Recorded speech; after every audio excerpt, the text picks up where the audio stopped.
Okay, so here's the plan, maybe this morning. See how far we get. But guy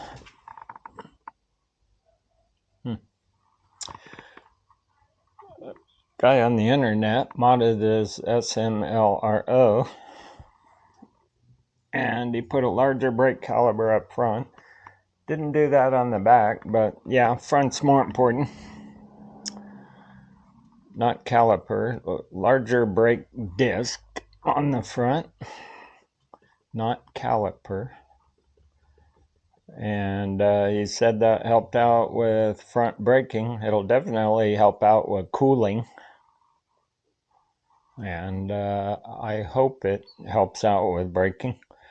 Said it was easy, so he just had to spacer these out. The caliper, space it farther out. I hope it is easy. Might have to get longer bolts. I don't know. He didn't elaborate, but we'll find out. That's the plan. I think I'm just going to try and put my motorcycle stand under it. I don't know. I don't think turning it upside down is the best way to do it. So, but that's what we're going to attempt today. See how far we get. See if that works. Hopefully. And yeah, so trying to move forward with the plan for the disc brake. You can see I can get the back end of the bike 6 inches off the ground, but the front end still on the ground. So whatever. Yeah. So that's where we're at right now. Gonna try and take the front wheel off. Hallelujah. So as we see here, the caliper actually already has a spacer on there. So evidently I could just order a bigger spacer for a bigger rotor. But I wish the guy on YouTube would have elaborated a little bit better. So I think I'm going to end up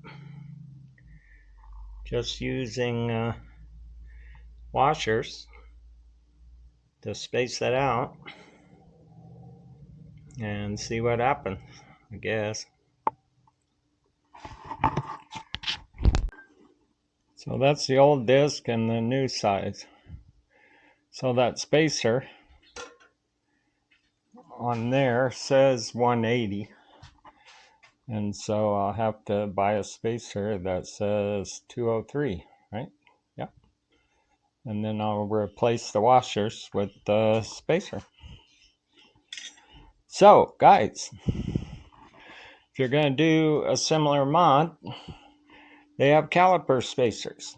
And it says right here 180. So I just got to get one that says 203. Yeah. Okay, so far here's where we're at. So that's the new rotor, 203. And then it says 6.2.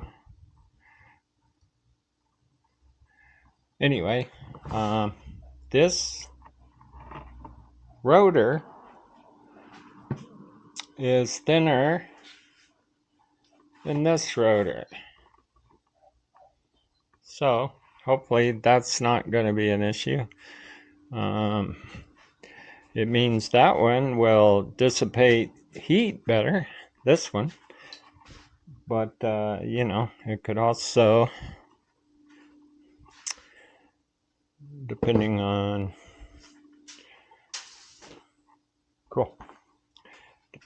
if the calipers will close down hard enough, I guess. Don't know if that'll be an issue, but we'll find out. Make sure you put Loctite on your bolts. Always use some blue Loctite. You don't have to goop them up. See, these are new bolts. You can see they got blue Loctite on them. Always use Loctite. I have this argument with my friends all the time. And then when they're out riding with me and they got bolts missing, I say, did you put Loctite on it? Okay. Okay, so the way the situation plays out. Of course, I didn't have a spacer, but having a workshop, I found these plastic, I think it's for plumbing, you know, the little lines that go on your evaporative cooler, but they work perfect. The exact space I needed. It was exactly the space I needed. I had a longer bolt that I got out of my Husky parts. Husky extra bolts, and this bolt down here was one that was on the top originally. They don't match, of course, and these are white, not black. Maybe I'll paint them later, but now I'm going to take it for a tester. Okay, so the test on this front brake. Oh yeah. Oh, it squeaks, I guess, till that disc gets oh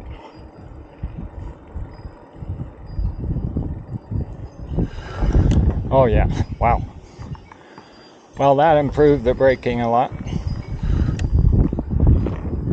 It really did. So that modification that guy posted on YouTube is a great modification. It did help. You know, the back braking, you can see, is pretty weak, but it's front braking that's more important, and that increased the braking. I didn't put new pads on it. I probably should have put new pads with the new disc, even though I've only ridden this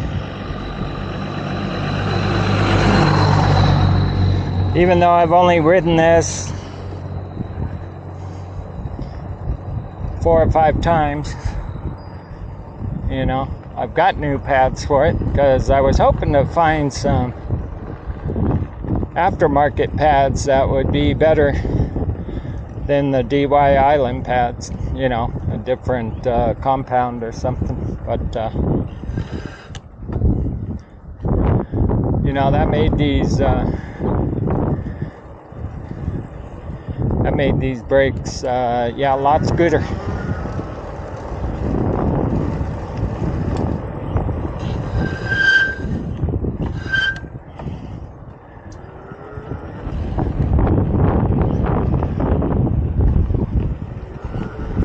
So they're noisy right now, but yeah.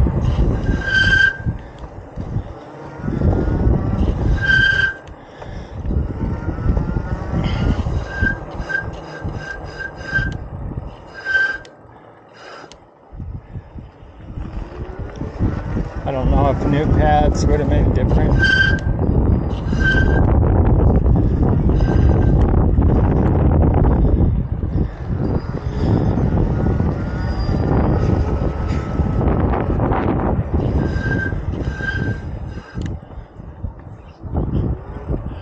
Really, heck, I might get one of those discs for the back too.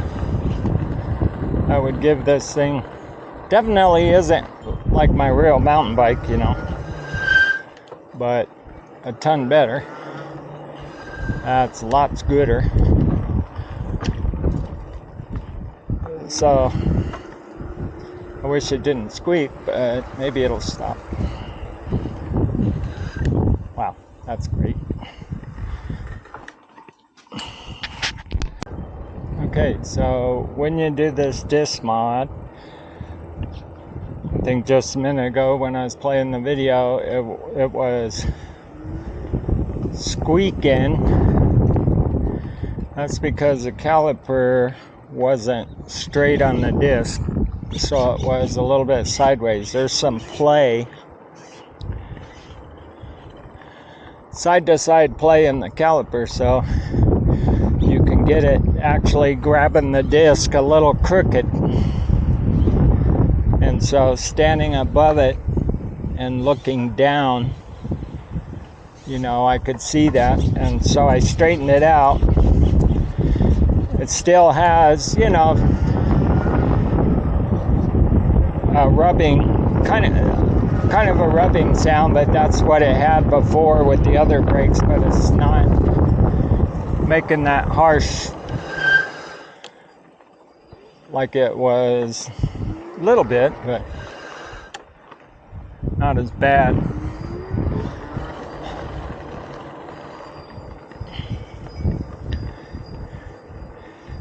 Might have to adjust that from time to time. It looks like it's more centered, but you know, it could might float. See, so it's not just squealing right off the bat. You have to really honk on it to get it to squeal, but man,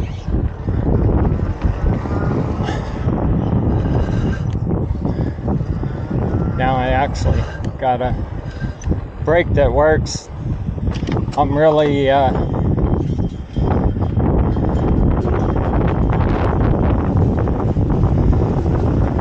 am tempted to do that to the back brake. I don't know.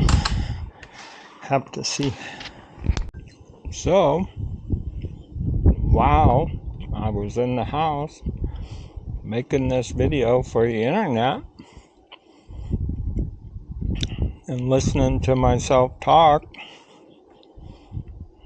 I just figured out, instead of looking down, I don't know if you can see that, looking down and seeing if your disc is centered in the brake pads, I'm like, hey, I know all you guys who work on brakes, you already know this, but hey, just loosen up the bolts so the caliper floats, and then grab the front brake a couple of times to center it on the disc, then tighten it, the bolts, while you're holding the brake in. And when you let go, voila, the rotor's centered in the caliper.